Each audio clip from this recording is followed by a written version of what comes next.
life for a paradigm. You know, there's going to be 100,000 people die tomorrow. And 100,000 people are like, oh no, what's going to happen? Well, 100,000 people die every day.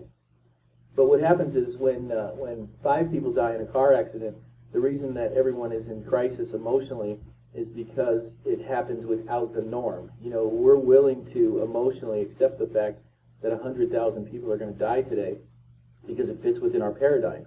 It fits within the, well, if 100,000 people die every day, it must be normal. And so we accept the fact that 100,000 people and all their families are now grieving today that didn't grieve yesterday, and yet it doesn't affect us emotionally. And that's an extreme example, but I want to start giving you guys some stories and some paradigms that will really set you free. It'll help you understand that your life, no matter where it is, can be based on fruitfulness and gratefulness, that you can actually find a place of life and freedom in almost any situation. I mean, it's phenomenal. So, life for a paradigms, you can find yourself. I'm going to give you some stories. So today's story day, you can actually be free just by looking at your life from a different perspective. I had a friend call me, and he lived up in Wisconsin, and he called me up with counseling. He says, look, I'm so depressed, I'm suicidal, I'm having a really, really hard time. Life is terrible. Life is miserable. I really don't want to live anymore. My wife's mad at me. My kids are all stay-at-home kids because they all have different disabilities, so we're having to stay at home and take care of our kids. The government's subsidizing our income. You know, they pay us $2,500 a month, and I wake up every day and I have to go outside. I have to go outside and look at the cheese and the milk that they put on my front porch. You know, they're actually feeding us cheese and milk every day for the government subsidy. I mean, life is really hard. You know, we're sitting in this tiny little 2-bedroom cramped apartment with 4 kids, and it's so painful. There just doesn't seem like there's any way out. I said, I understand your pain. Let me tell you a story though.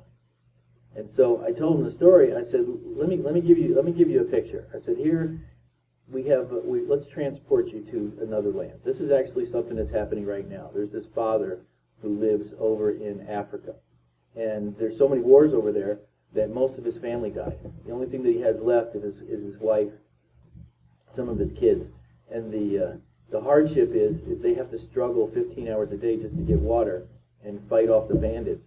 And life is so difficult that they barely know if they're going to survive another day.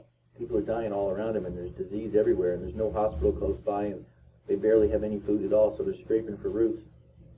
This is a real life situation for people. They're over there really, really struggling. I said, so I'm going to go to this guy, and I'm going to say, you know, your life is really hard.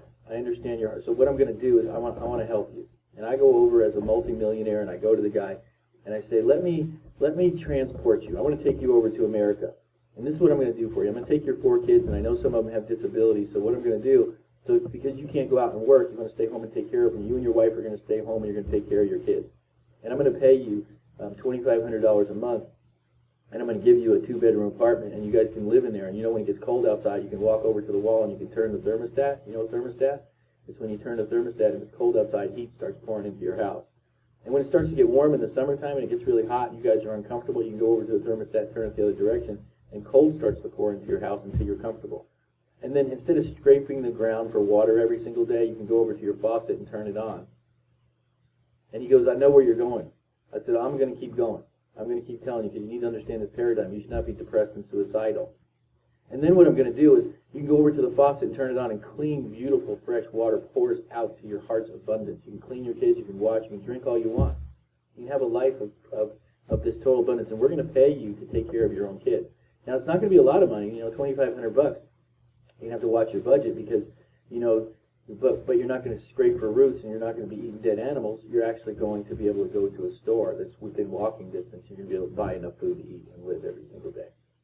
And in addition to that, every morning, instead of going out and fighting, instead of going out and struggling, every single morning you're going to have milk and cheese put on your doorstep. Every day. We're just going to pay for that for you. So basically you have all the opportunities of the world. You can do whatever you want to do. He says, you're absolutely right. I should now be mad at myself for being so ungrateful. I said, that's exactly right. The guy never got depressed ever again. I mean, that one paradigm changed his life. Now he can rejoice with his family. He can rejoice with his children. He can wake up every day and thank God for that food that's on the front porch. Every single day was a place of rejoicing. And all it took to go from depression and suicidal, the guy was seriously thinking about driving his car into a bridge. He went from depression to rejoicing with a single picture in his head. One picture. You should be able to do that. Let me give you a couple more stories for you, because that one might not relate to you. When I was 39 years old, I had 4 kids. We homeschooled all of our kids. I've already traveled all around the world. I've made millions of dollars. I've done everything. I've lived in corporate America. I've consulted, multimillionaires and corporations. And here I was, 39 years old. My resume was twice the size of Benjamin Franklin's. I've read more books. I've traveled more places. I've done more things. And I figured, 39 years old, I'm done. Until I hear a conversation. Right next to me, a lady picks up the phone and she starts screaming into the phone, "Congratulations, you're 39 years old. Happy birthday. You got your whole life ahead of you." And I was thinking, hey, I'm 39 years old. She's thinking that it's an exciting thing. From my paradigm, my life was over. I got 4 kids. I've already traveled. I've already adventured. I'm done. I'm just going to spend the rest of my years just taking care of my family. She said, from her 65-year-old self, "You have your whole life ahead of you." And I'm thinking, man, that's a good paradigm. From that point until now, I've written 7 books. I've mentored more millionaires. I've talked to more people. I've traveled around the world, eaten the best steaks on the planet. I've spoken in front of now over 180,000 people. We're doing live events all over the planet. I wouldn't have done those things and thought that I can accomplish and continue to refresh my bucket list if I didn't hear that paradigm. Your life is just starting. Today is just the beginning. If your 65-year-old self would talk to your 85-year-old self, you would realize you have 20 good years ahead of you. You're not done. You're just beginning. Your life is not over. You have the whole entire universe ahead of you. And if you believe you're going to live forever, then there's nothing you can't start. We have this thing, this divinity, this experience that can be eternal in nature. You don't have to quit. You can start anything. This year, from that I'm going to live forever perspective, I'm 55 years old now. I started to learn a brand new language, and I'm memorizing the Torah from beginning to end. And it's like, you're too old to be doing that. No, I'm not. I'm going to live forever. My paradigm is I can start anything. If I wanted to right now, at my age, I can quit everything I'm doing. I can go back to school and become a physician. And then when I'm done doing that, I can go back to school and become a lawyer. There is nothing that you can't start from that paradigm. One more paradigm for you. There was this shepherd boy, and he actually was a shepherd man. He was in the field for years and years and years, and he was taking care of flocks, and he was taking care of sheep and goats, and he had no influence, and he had no followers, and he had no leadership. And he hears this voice from heaven. It says, I want you to go back into the country, and I want you to deliver my people, 1.5 million people. I'm going to have you take them into the wilderness, and I'm going to deliver them from slavery. And he's like, I'm a shepherd. What are you talking about? He says, how am I going to do that? And the voice says, well, what do you have in your hand? That paradigm was me and God can do anything. He looked at his hand, all he has a rod in his hand, a shepherd's staff. And he says, with me and that staff, you can do anything.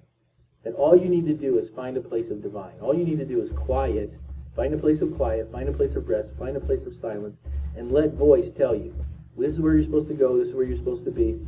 Let it direct you. Let this echo of eternal reward echo you into your divine purpose. You and God are a majority. Doesn't matter what you have. Quiet, listen, what do I have? What resources do I have? Where am I right now? What choices can I make? Make your choices based on a paradigm that I can do anything, I can go anywhere. And temporary circumstances mean nothing. It doesn't matter that you're currently in debt. It doesn't matter that you currently got fired from your job. It doesn't matter that 100,000 people are going to die tomorrow. Nothing matters but your paradigm. Because in the midst of paradigm, you can change your stars. My teenage son was having a hard time. He was struggling, he was making some life decisions, and life was so terrible. It was just he was having such a bad day. So I told him the story. Here's your last story, and then I'm going to let you guys go on with your day. Hopefully it fixed your paradigms, fixed your life. He was 17, 18 years old, and just having a hard day. And I said, okay, let me tell you a story. Here's a boy, 17 years old, worst day of his life.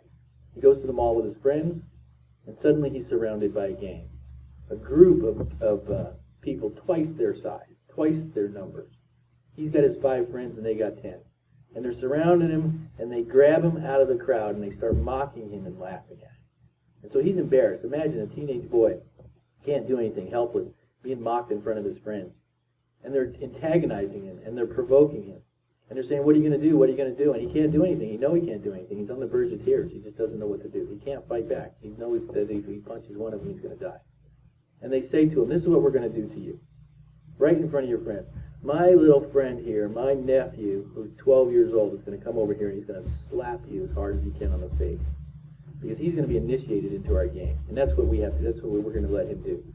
And you're not going to do anything about it. This 12-year-old skinny kid's going to slap you on the face, and there's nothing you can do. And you're thinking, man, this is the worst day of my life. And so the young boy comes up to you, and he slaps you as hard as he can. Everybody starts laughing. Your friends are embarrassed for you, you're embarrassed, and you're thinking, I'm going to be thinking about this every day for the rest of my life. I am going to be thinking about this moment for the rest of my life. It's going to be the hardest day. I'm going to be struggling with this forever. I'm embarrassed. Doesn't want to go back to school. He's already thinking about his future. It's a bad day. Transportation. We transport him into a different time and a different place. He's now in Chinese prison. He's 17 years old. He doesn't know how he got there. He accidentally got thrown in prison. He's thrown into the ground. And he's kicked every day. And he eats rat food. He shares his food with rats every day. He doesn't even have a blanket. He's laying on a cold floor. He's in Chinese prison. And a whole year goes by, and he doesn't have any call from his parents, he doesn't have any call from home, he doesn't get to talk to anybody, he doesn't know if he's ever going to get out of prison, and he's in prison. And one day, they pull him out of the cell after they've been beating him every day, and they've been starving him half to death. He comes out of the prison cell, and they said, today's a different day for you. They bring him over to the commander, and the commander starts mocking him and starts laughing, and he goes, here's what we're going to do. We're going to surround you, and we're going to let my 13-year-old nephew, because he's going to now start working in the prison, my 13-year-old nephew, he's going to come over and he's going to slap you as hard as he can in the face. He wants to beat up an American. And what's going to happen is as soon as he slaps you in the face, we're going to sit around laughing and mock you, and then we're going to take him into the other room, and then we're going to let you go. The price for being slapped in the face is you get to go home. We're going to put you on first class, we're going to send you back to America and send you back to your family. Suddenly, the same exact experience. You being slapped in the face and mocked by a crowd of people and you have absolutely no power. You think, I'm going to remember this day for the rest of my life. The same exact moment, the same exact scenario has changed because of your paradigm. Both boys are going to remember it for the rest of their life. One boy's going to think it's the worst day that I ever lived. The other boy's going to think this is the best day I've ever had. And he says, one slap is all I get? I'll take two. Give me as many as you want. Because the reward is worth the pain. Let this be in you, this mindset in you, that no matter what you're going through right now, no matter what paradigm, get quiet, find a different paradigm, find someone who's been through what you've been through. And you can do anything. You can accomplish anything. Your life's not over. Until your heart stops beating, until your breath starts working, your life is not over, and you can still change your stars. I've seen people in almost every single situation, on the verge of death, change their paradigm, change their perspective, change their entire life in a moment. Fix it. It's not over. The valley is where everything grows best. It's not always on the mountaintop that you want to live. So even in the valley, even in the worst case scenario, there is fruit down there. Make sure you don't waste your trials. Change your paradigm, change your life,